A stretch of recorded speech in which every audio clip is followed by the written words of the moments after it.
All right, let's talk about the research proposal. I know. The phrase itself can sound a little daunting, but I want you to think about it a little differently. This isn't just another box to check.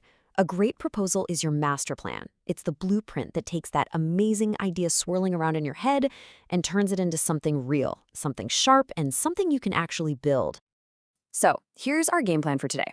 We're going to walk through the 6 essential sections that are really the backbone of any killer proposal. We'll start with the big picture and then drill all the way down to the nitty-gritty details. Think of this as your step-by-step guide to making an undeniable case for your research. Okay, first things first, setting the stage. Let's stick with that architect analogy. If you're the architect of this project, your introduction is where you survey the land.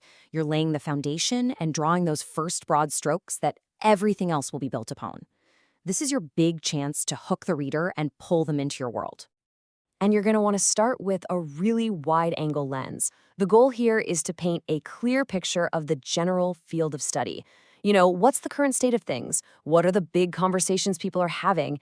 You're essentially telling your reader, hey, here's the universe my research is about to live in. And then you start to zoom in. A great introduction works just like a funnel.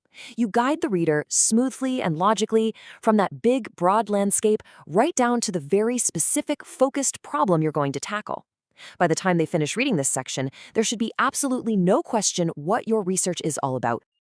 Now we're getting to the absolute heart of the matter, defining the problem. If your introduction answered what you're studying, this section answers why. This is where you put your finger on a very specific, very important gap in what we currently know, a gap that your research is perfectly designed to fill. And you have got to answer this question with laser-like precision. It's just not enough to say a topic is interesting. You have to prove there's a real unanswered question. A little pro tip, look at the conclusion of other studies. When you see phrases like future research should explore, ding, ding, ding, that's your opening. And check this out. This is a perfect example from the source material. See how clear that is? It starts with what we know. Coach's job satisfaction is important. But then, boom, it pinpoints exactly what we don't know, how the manager's leadership style affects it. That right there is a beautifully defined research gap. So you found the gap. Now you have to convince everyone that it's a gap that's actually worth filling. This is the so what section. You're making a passionate argument for why this research absolutely, positively needs to be done right now. To really build a rock-solid case, you have to hit 3 key points. First, how does this move the whole field forward on a theoretical level? Second, who does this help in the real world? Is it for managers, coaches, maybe even policymakers? And finally, you got to create a sense of urgency. What's the cost of not doing this research? What problems will just keep getting worse if we don't find an answer? All right, we've set the stage, we've defined the problem, we've argued why it matters. Now it's time to actually draw the map that's going to guide you.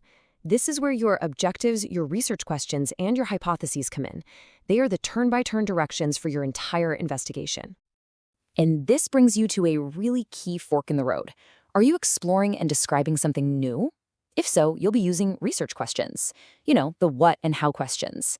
But if you're trying to prove that A has an effect on B, then you need a very specific, testable statement called a hypothesis. Which path you take here really dictates the entire shape of your study. No great architect just designs in a vacuum, right? They study the work of the masters who came before them. And that is exactly what a literature review is. It's your deep dive into all the existing research to see what's already been built, what ideas worked, and where the solid foundations are for you to build your own project. And listen, here's a huge piece of advice from the source. Keep it current. Yeah, the classic theories are important, but the real meat of your review should be focused on research from the last 5 years. Why? Well, because research is a living conversation, and you want to make sure you're joining the discussion that's happening right now, not one that ended a decade ago. And just a quick but super important side note on looking professional. When you're citing all this amazing work you've found, stick to the standard. In most fields, that's APA style. Getting your citations in your reference list right from the get-go just shows you're serious and that you speak the language. And here we are. We've arrived at the most detailed, most specific part of the plan, the methodology. This is the true blueprint. It's where you stop talking about the what and why, and you start explaining step by painstaking step exactly how you're going to build this thing. Your methodology has to clearly answer 4 questions for anybody reading it. First, what kind of study is this? Second, who exactly are you studying? Third, what tools are you going to use to get your data? And fourth, how are you going to make sense of it all once you have it? Answering these questions with clarity shows your reader that you have thought through every single detail. This is how you build trust and show them that your plan is the real deal. After all this talk about structure and rules and blueprints, our source material leaves us with this final, really powerful piece of advice. It can feel so intimidating to stare at that blank page, but the single most important step you can take is to just begin. Don't worry about getting it perfect. Just start writing. You'll find the clarity as you go.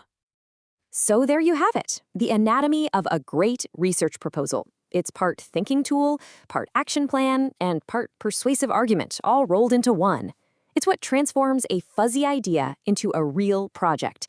So the only real question left is, now that you have the blueprint, what incredible thing are you going to build?